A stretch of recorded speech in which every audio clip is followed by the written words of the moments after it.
क्या होगा गाइस अगर मैं आपको ये कहूँ कि आप जहाँ से अभी पेट्रोल भराते हो वहां से अगले 5 साल में पेट्रोल ऑल ओवर खत्म हो जाएगा। जी हाँ, ऐसा हम नहीं बल्कि इंडिया के यूनियन मिनिस्टर ऑफ ट्रांसपोर्ट और हाईवेज नितिन गडकरी ने कहा है। आने वाले अगले 5 सालों में पेट्रोल पूरी तरह से गायब हो जाएगा। इवेंचुअली कुछ रिपोर्ट्स के अकॉर्डिंग तो 2030 तक 30% इलेक्ट्रिक व्हीकल ही रोड्स पर दिखाई देंगे। अब उनका ये फैसला पॉल्यूशन को लेकर है, बट पॉल्यूशन तो तब भी होगा जब इलेक्ट्रिक व्हीकल्स चलेगी, क्योंकि हमारी 50% इलेक्ट्रिसिटी नॉन रिन्यूएबल रिसोर्स जैसे कोल, नेचुरल गैस एंड ऑयल से ही बनती है। बट इधर ये सोचना है कि नितिन गडकरी ने ऐसा क्यों कहा। क्या हमारे पास इन 5 साल में इलेक्ट्रिसिटी के अलावा क्या और कोई ऑप्शन नहीं है? तो आज हम इस वीडियो में इसी के बारे में बात करेंगे। नितिन गडकरी जी का ऐसा कहना लाजमी भी था, क्योंकि ओवरऑल वर्ल्ड फ्यूल और क्रूड ऑयल को लेकर पहले से ही 3 बहुत प्रॉब्लम को सफर करना पड़ रहा है। पहला प्रॉब्लम है कि ये फ्यूल नॉन रिन्यूएबल है, यानी थोड़े टाइम के लिए ही रहता है, बाद में खत्म हो जाएगा। And second and most important problem जिसकी वजह से पूरी पृथ्वी खत्म होने के कगार पर है, क्लाइमेट चेंज यानी ग्लोबल वार्मिंग। क्योंकि फूल का प्राइस कभी भी अचानक से बढ़ जाता है या कभी एफोर्डेबल हो जाता है, जिसकी वजह से हमें एक क्लीन और अल्टरनेटिव सॉल्यूशन ढूंढना होगा, जो शायद हम ढूंढ भी चुके हैं। आपकी स्कूटर,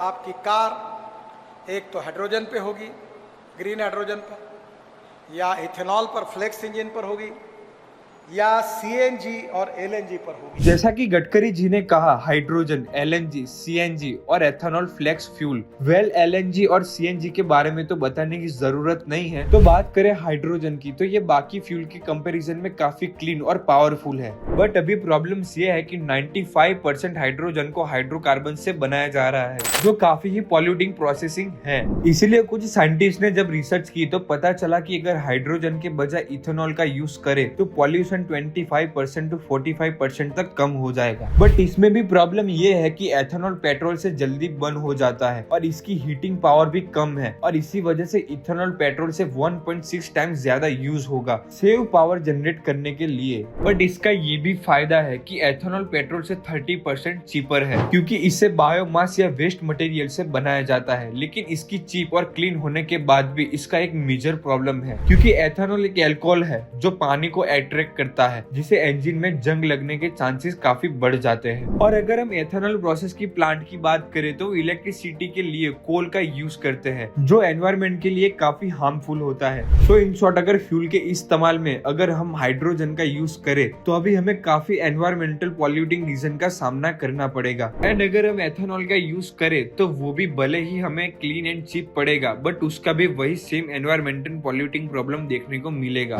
क्योंकि बेसिकली एनवायरमेंट हमारे लिए ज्यादा इंपॉर्टेंट है, क्योंकि अगर हेल्थ रहेगी तो ही हम कुछ कर पाएंगे, नहीं तो अनहेल्दी होने के बाद ये फ्यूल्स क्या काम करेंगे। अब ये देखने की बात है कि हमारी इंडियन गवर्नमेंट इन प्रॉब्लम्स का क्या सॉल्यूशन लाती है। ऐसे इंफॉर्मेटिव वीडियोस के लिए हमारे चैनल को सब्सक्राइब, शेयर और लाइक जरूर से करें।